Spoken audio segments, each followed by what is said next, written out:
Bulletin का बाकायदा आगाज करेंगे। सबसे पहले आपको बताएंगे लाहौर में पोलियो वायरस सर उठाने लगा है। लाहौर में पोलियो वायरस से 2 माह का बच्चा दम तोड़ गया है। रावी टाउन के बच्चे मोहम्मद अली में पोलियो वायरस की तस्दीक हुई थी। बच्चे के दोनों हाथ और पांव पोलियो वायरस से मुतासिर हुए। बच्चा जून के महीने में फालिज का शिकार हुआ। इंसदाते पोलियो प्रोग्राम नेशनल लेबॉर्ट्री ने बच्चे में पोलियो वायरस की तस्दीक की है। इंसदाते पोलियो प्रोग्राम के तहत बताया जा रहा है कि जबकि बच्चा मोहम्मद अली इंसदाते पोलियो वैक्सीन के बावजूद पोलियो का शिकार हुआ। इसी हवाले से आपको बताते चलें, अफसोसनाक वाकया सामने आया है और लाहौर में पोलियो वायरस से 2 साल 2 माह का बच्चा है जो कि दम तोड़ गया है। रावी टाउन के इलाके में रहने वाले बच्चे मोहम्मद अली में पोलियो वायरस की तस्दीक हुई। बच्चे के दोनों हाथ और पांव पोलियो वायरस से मुतासिर हुए। बच्चा जून के महीने में फालिज का शिकार हुआ। इंसदाते पोलियो प्रोग्राम की जानिब से ये बताया जा रहा है, जबकि नेशनल लेबॉर्ट्री ने बच्चे में पोलियो वायरस की तस्दीक की। बच्चा मोहम्मद अली इंसदाते पोलियो वैक्सीन के बावजूद पोलियो का शिकार हुआ। बिल्कुल आपको अपडेट कर रहे हैं कि पोलियो वैक्सीनेशन के बावजूद शिकार हो जाना सवाल निशान है। लाहौर में पोलियो वायरस से 2 साल 2 माह का बच्चा दम तोड़ गया है। रावी टाउन के बच्चे मोहम्मद अली में पोलियो वायरस की तस्दीक हुई है।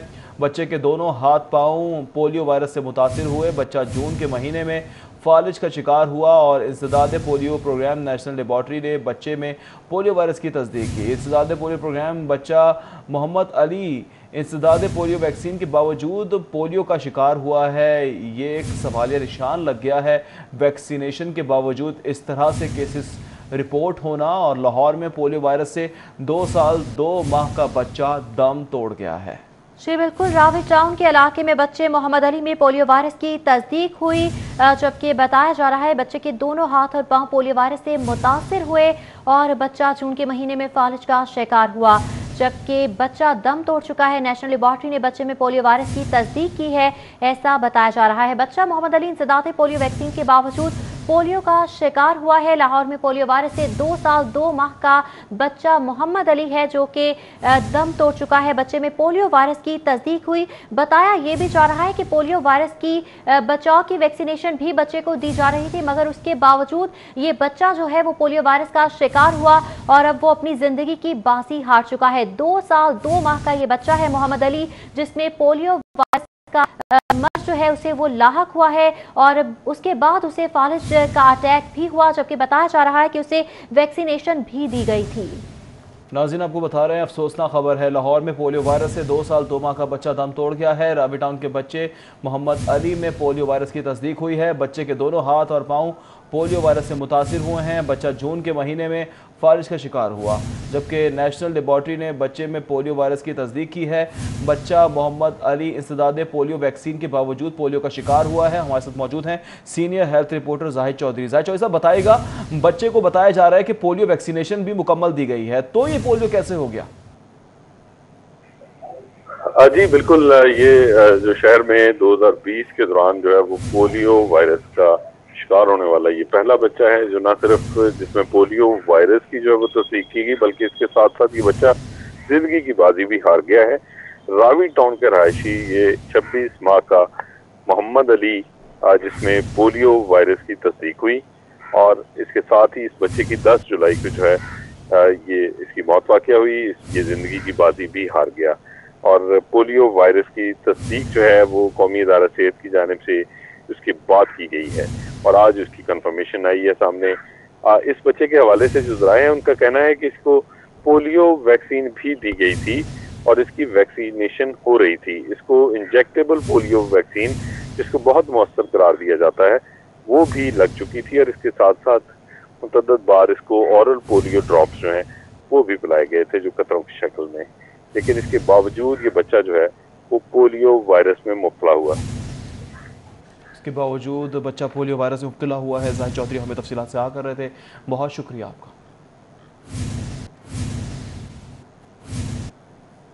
आगे बढ़ेंगे। आपको बताएं कि शादी हॉल्स एसोसिएशन का एहतजाज रंग ले आया है। शादियां अब समाजी फासले के साथ शादी हॉल्स में हो सकेंगी। वज़ीर आला ने शादी हॉल्स के हवाले से तजावीज तलब कर ली हैं। हॉल से वाबस्ता अफराद को बेरोजगारी से कैसे बचाया जाए, एक हफ्ते में इस हवाले से तजावीज तलब कर ली गई हैं। शादी हॉल्स खोलने के हवाले से इंतजामिया को SOPs की तैयारी की हिदायत कर दी गई हैं। वज़ीर आला को पेश तजावीज़ ECOC के इजलास में रखी जाएंगी, जबकि वज़ीर सनअत असलम इकबाल सितंबर में शादी हॉल्स खोलने की यकीन दहानी करवा चुके हैं, ये भी बताया जा रहा है। जबकि ये खुशखबरी है, शादियां अब समाजी फासले के साथ शादी हॉल्स में हो सकेंगी। वज़ीर आला इन एक्शन है। वज़ीर आला ने शादी हॉल्स के हवाले से तमाम तर तजावीज़ मांग ली हैं। हॉल से वाबस्ता अफराद को बेरोजगारी से कैसे बचाएं, एक हफ्ते में तजावीज़ इस हवाले से तलब कर ली गई हैं।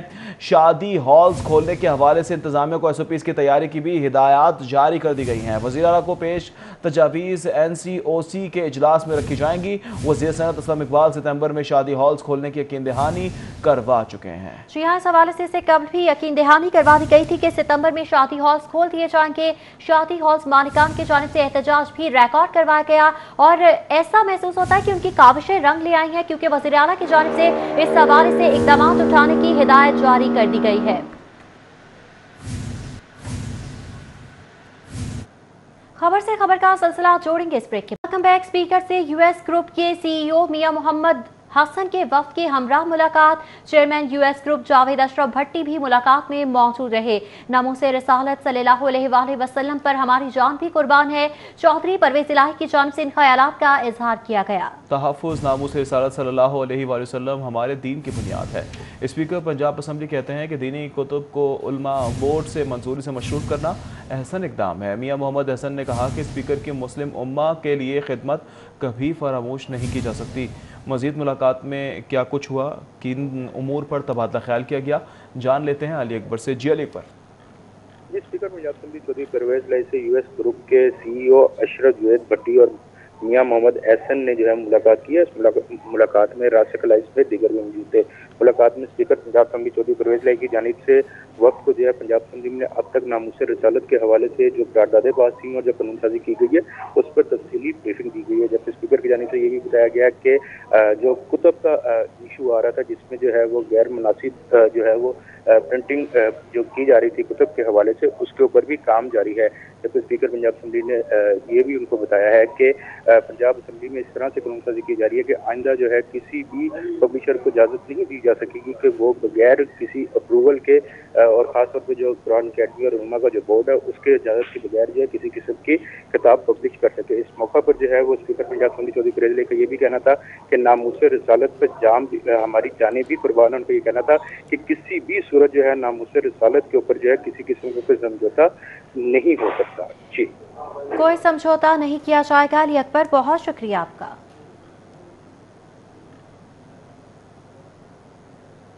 साबिक वज़ीर रेलवे ख्वाजा साद रफ़ीक कहते हैं पाकिस्तान के रियासती इदारों को अब सोचना पड़ेगा। हुकूमत अपोजिशन को सोचना होगा कि मुल्क को किस तरफ ले जाना होगा। ये भी कहा कि किसके पास ज़्यादा इख्तियार है या कम, कुछ चीज़ें आइन ने तय कर दी हैं।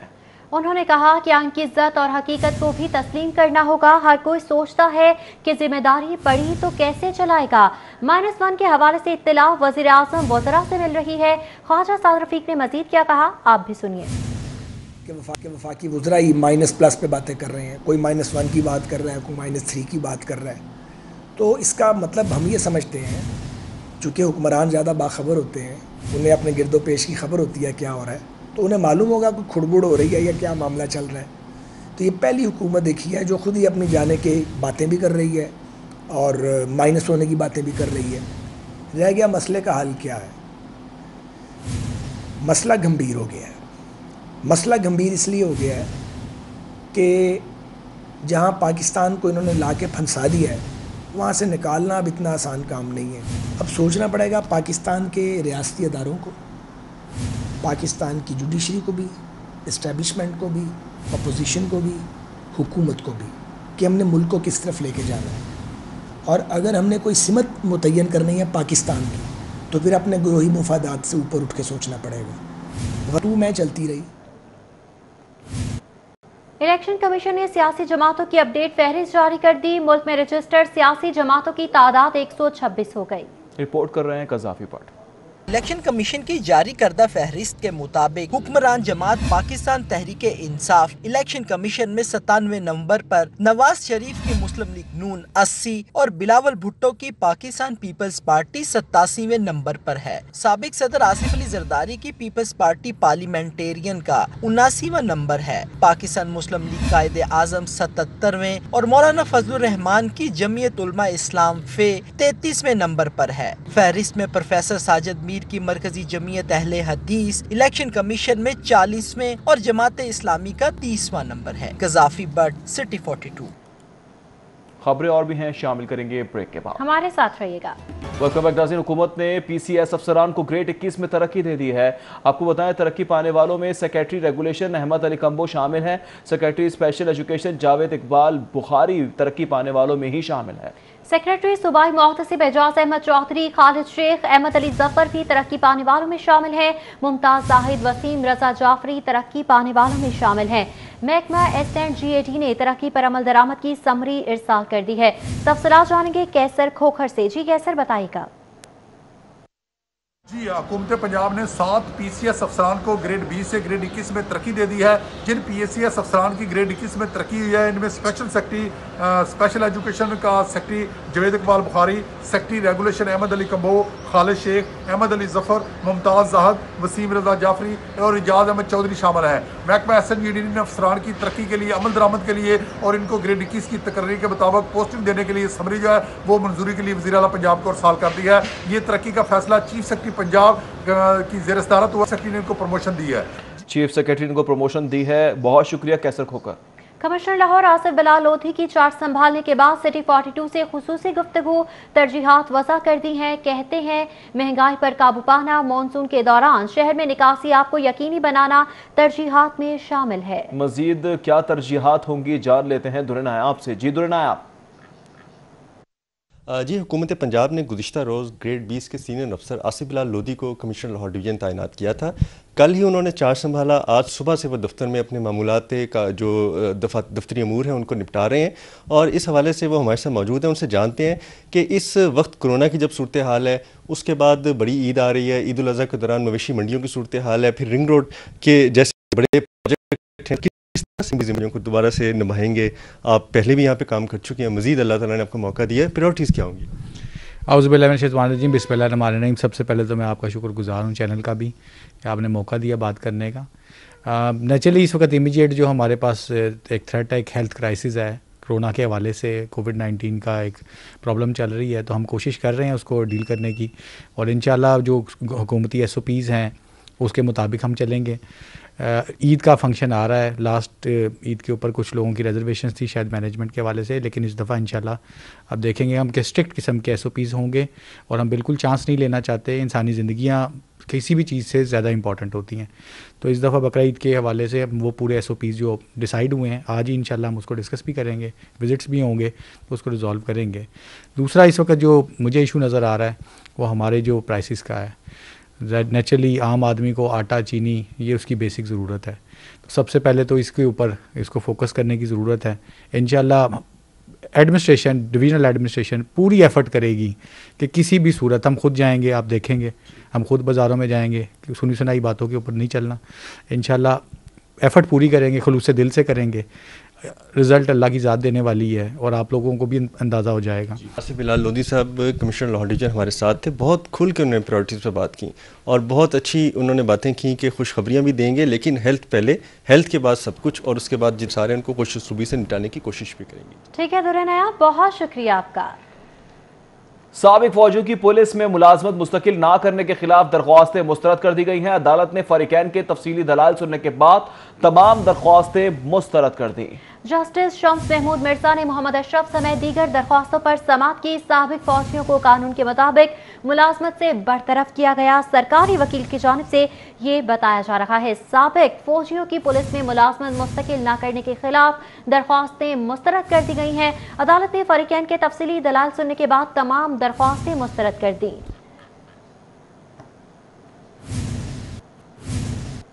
जुर्म की दुनिया से खबर है, शहर में डाकुओं की लूट मार जारी है। मॉडल टाउन में ताजिर और गढ़ी शाहू में ख्वाजा सरा को लूट लिया गया। जी हां, आपको बता रहे हैं कि शहर में डाकू राज बरकरार है।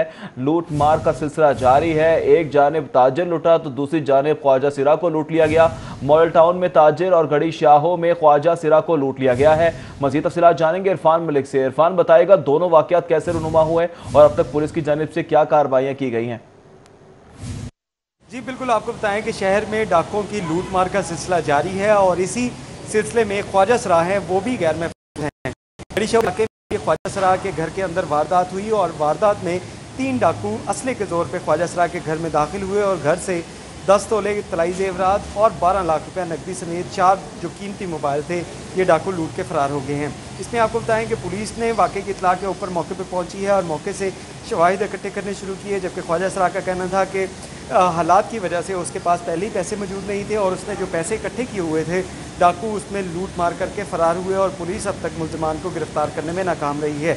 दूसरी जानिब आपको बताएं कि माल्टोन के इलाके में भी गुज़िश्ता रात एक वारदात हुई जिसमें एक ताजिर जो 10 लाख रुपया अपने घर लेकर जा रहा था कि रास्ते में 2 मोटरसाइकिलों पे 4 जो डाकू थे उन्होंने उसको रोका और उससे लूट मार के दौरान 10 लाख रुपए की नकदी जो है वो लूट के फरार हो गए। मॉडर्न पुलिस ने इस वाक़े का मुकदमा दर्ज कर लिया है लेकिन अभी तक मुल्ज़िमान गिरफ्तार नहीं हुए। इसी तरह रोज़ ब रोज़ जो है वो डकैती और चोरी की वारदातें बढ़ रही हैं, लेकिन पुलिस का गश्त और पुलिस का जो सर्विलेंस का निज़ाम है वो हमें मुतासिर दिखाई दे रहा है, जिसकी वजह से डाकुओं और वारदातों में इजाफा होता जा रहा है। वारदातों में इजाफा होता चला जा रहा है। इरफान, बहुत शुक्रिया आपका। माल रोड पर स्टेट गेस्ट हाउस के पार्किंग एरिया में मल्टी स्टोरी 5 स्टार होटल बनाने का फैसला कर लिया गया।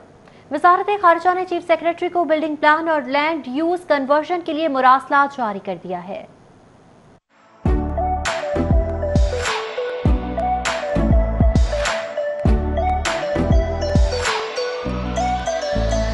State guest house hotel project के तहत 5 स्टार होटल बनाने का फैसला किया गया है। स्टेट गेस्ट हाउस होटल पर हेलीपैड, क्लब और इंटरनेशनल सहूलियात मुयस्सर होंगी। वजारत खारजा ने मल्टी स्टोरी 5 स्टार होटल की तामीर के लिए चीफ सेक्रेटरी को मरासला जारी कर दिया। चीफ सेक्रेटरी को 44,000 स्क्वायर फीट अराजी पर 5 स्टार होटल की तामीर के लिए 3 तजावीज़ अरसाल की गई हैं। 5 स्टार होटल की तामीर मरकजी इमारत से 200 फीट के फासले पर होगी। 5 स्टार होटल के बिल्डिंग प्लान की मंजूरी चीफ सेक्रेटरी की सरबराही में कायम स्पेशल कमेटी देगी। स्टेट गेस्ट हाउस प्रोजेक्ट को पब्लिक प्राइवेट पार्टनरशिप के तहत मुकम्मल किया जाएगा। मास्टर प्लान के मुताबिक state guest house institution zone में फाल करना है। कानून के मुताबिक mall road special institution zone है। इंस्टीट्यूशन जोन से कमर्शियल कराने के लिए LDA से लैंड यूज कन्वर्जन की मंजूरी दरकार होगी। स्टेट गेस्ट हाउस की मौजूदा तारीखी इमारत को भी असल हालत में बहाल करने के लिए तज़ीनो आराइश की जाएगी। 5 स्टार होटल तक रसाई के लिए मरकजी गेट मॉल रोड पर तामीर होगा। कैमरामैन जुनेद रमजान के साथ राव दिलशाद हुसैन 42। वापस आएंगे इस ब्रेक के बाद, हमारे साथ रहिए। Welcome back. Marriage hall association के वफ्द की वज़ीर सनत से दूसरी मुलाकात। मैरिज हॉल एसोसिएशन के सरपरस्त मियां मोहम्मद इलियास ने वफ्द की नुमाइंदगी की। मैरिज हॉल्स की बंदिश पर मुश्किलात और शादी हॉल्स खोलने के उमूर पर बातचीत की गई है। माह सितंबर के पहले हफ्ते में शादी हॉल्स खोल कमेटी और NCOC के इजलास में रखा जाएगा। वज़ीर सनत ने यह भी कहा है कि मैरिज हॉल्स इंडस्ट्री से हज़ारों ख़ानदानों का रोज़गार वाबस्ता है, इसीलिए उसके लिए सोच रहे हैं, काम कर रहे हैं। माह सितंबर के पहले हफ्ते में शादी हॉल खोल दिए जाएंगे। मियां सलीम इकबाल की जानिब से ये यकीन दहानी करवाई जा रही है। जबकि मैरिज हॉल्स एसोसिएशन के वफ्द की वज़ीर सनत से दूसरी मुलाकात है और मैरिज हॉल्स एसोसिएशन के सरपरस्त मियां मोहम्मद इलियास ने वफ्द की नुमाइंदगी की है। जी हाँ, मैरिज हॉल्स की बंदिश पर मुश्किलात और शादी हॉल्स खोलने के उमूर पर बातचीत की गई। माह सितंबर के पहले हफ्ते में शादी हॉल खोल दिए जाएंगे। मियां असलम इकबाल की जानिब से यकीन दहानी करवाई गई है। जबकि मामला काबीना कमेटी और NCOC के इजलास में भी रखा जाएगा। वज़ीर सनत की जानिब से मजीद ये कहना था, जबकि उन्होंने कहा कि इंडस्ट्री से हज़ारों ख़ानदानों का रोज़गार वाबस्ता है, इस लिहाजा इस मसले को देखा जा रहा है। और ये भी यकीन दहानी करवाई गई है कि सितंबर से मैरिज हॉल्स खोल दिए जाएंगे। माह सितंबर से मैरिज हॉल्स खोलने की यकीन दहानी करवाई गई है। मामला काबीना कमेटी और NCOC के इजलास में उठाने की भी यकीन दहानी करवाई गई है।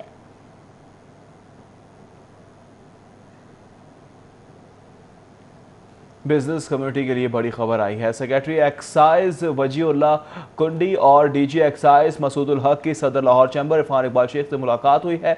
लाहौर चैम्बर से ई पेमेंट के जरिए प्रॉपर्टी टैक्स की अदायगी पर 15% रिलीफ और टोकन टैक्स की अदायगी पर 25% टैक्स छूट मिलेगी। सिनेमा इंडस्ट्री का इनकम टैक्स 1 साल के लिए मुआफ, जबकि एंटरटेनमेंट ड्यूटी सिर्फ 5% अदा करनी होगी। ये फैसला किया गया है। इस हवाले से आपको बताते चलें कि बिजनेस कम्युनिटी के लिए ये बड़ी खबर है। जानेंगे शहजाद खान अब्दाली से। जी शहजाद, बताइएगा मजीद क्या कहा गया है? जी बिल्कुल, इस वक्त हम लाहौर चैम्बर में मौजूद हैं, जहां सेक्रेटरी एक्साइज और डीजी एक्साइज ने Lahore chamber of commerce and industry का दौरा किया और लाहौर चैम्बर के सदर इरफान इकबाल शेख, नायब सदर मियाँ जाहिद जावेद समेत इसी मेम्बरान से मुलाकात की। और इस मौका पर सेक्रेटरी एक्साइज और डीजी एक्साइज की जानिब से लाहौर चैम्बर के मेम्बरान के लिए खसूसी सहूलतें देने, रिबेट देने के हवाले से भी ऐलान किया गया। ये रिबेट और रिलीफ क्या होगा, लाहौर चैम्बर के सदर से बात कर लेते हैं। सर फरमाइएगा, आज का जो दौरा था, जो मुलाकात थी, उसमें क्या चीज़ें तय पाई, मेम्बरान के लिए क्या सहूलतें मज़ीद आप लेने में कामयाब रहे? देखिए, सबसे पहली बात तो है कि जो लाहौर चैम्बर में एक्साइज एंड टैक्सेशन का बूथ है, डेस्क है, उसी के थ्रू सारा काम होगा ताकि लोगों को कहीं और जाना ना पड़े। आपको 15% रिबेट मिलेगा अगर आप ई पेमेंट करेंगे प्रॉपर्टी टैक्स के ऊपर, और 25% आपको मिलेगा जो आपके टोकन हैं गाड़ियों के, उसके ऊपर। मैं समझता हूँ कि बहुत बड़ी कामयाबी है। सर ये भी फरमाइएगा कि जो इंटरटेनमेंट इंडस्ट्री के लिए भी कुछ रिलीफ निकाल रहे हैं, या जो शादी हॉल्स, कैटरिंग और रेस्टोरेंट्स हैं, ये भी 5-6 माह से बंद हैं, इसके हवाले से क्या बात हुई? देखिए जी, हमारी जो बात हुई है, पूरे हमारे जो जितना सिनेमाज़ हैं, सिनेमाज़ के लिए तो 1 साल के लिए कम से कम इनकम टैक्स भी माफ़ होगा। और आपको पता है कि उनका बेचारों का कारोबार भी कोई नहीं है, तो उसके ऊपर पहले ड्यूटी होती थी 20% उनके ऊपर, उसको भी कम करके उन्होंने 5% कर दिया है। तो ये मैं समझता हूँ बहुत बड़ा रिलीफ है, और इंशाल्लाह ये उनके लिए 21 तक इनका ये रिलीफ रहेगा। तो एक तो ये अच्छी खबर है, और दूसरी खबर ये है कि जो हम हॉल खोलने जा रहे हैं, शादी हॉल, वेडिंग हॉल जो ना, उसके लिए भी हमारी जो उनसे बात हुई है, तो मुझे उम्मीद है इंशाल्लाह कि 15 अगस्त तक गवर्नमेंट उसको भी खोल देगी। और नंबर 2 मैंने उनसे ये कहा है कि जी उनके ऊपर भी बेशुमार पिछले 4 माह से बंद है, तो उनको भी रिलीफ दिया जाए, तो उसमें भी उनको मेरे ख्याल में छूटें मिलेंगी। इंशाल्लाह हम ये सब काम अपने भाइयों के लिए करेंगे। और मैं समझता हूँ कि ये जो अपना इन्होंने स्कीम निकाली, ये बहुत अच्छी है। ये तमाम लोगों के लिए, स्पेशली हमारे जो चैम्बर के मेंबर्स हैं, उनके लिए बड़ी आसानी है कि लाहौर चैम्बर में आएँ, वहीं जमा कराएं और वहीं से आप अपना फारिग हो जाएं। जी बिल्कुल, बड़ा ज़बरदस्त इंसेंटिव और रिलीफ लाहौर चैम्बर के मेम्बरान के लिए पार्टिकुलरली है कि उनको प्रॉपर्टी टैक्स अगर वो ई पेमेंट के ज़रिए अदा करते हैं लाहौर चैम्बर से, तो 15% उनको रिलीफ मिलेगा। और इसके अलावा टोकन टैक्स पर जो है वो 25% रिलीफ मिलेगा। इसके साथ साथ सिनेमा इंडस्ट्री का जो इनकम टैक्स है वो 1 साल के लिए माफ़ है। इंटरटेनमेंट ड्यूटी जो है वो 20% से कम होकर सिर्फ 5% अदा करना होगी, जबकि जो शादी हॉल्स हैं उन पर टैक्सेस जो हैं वो भी कम करवाने के लिए, बल्कि ख़त्म करवाने के लिए लाहौर चैम्बर जो है वो अपने कर रहा है। कोशिशें की जा रही हैं। शहजाद खान अब्दाली, बहुत शुक्रिया आपका।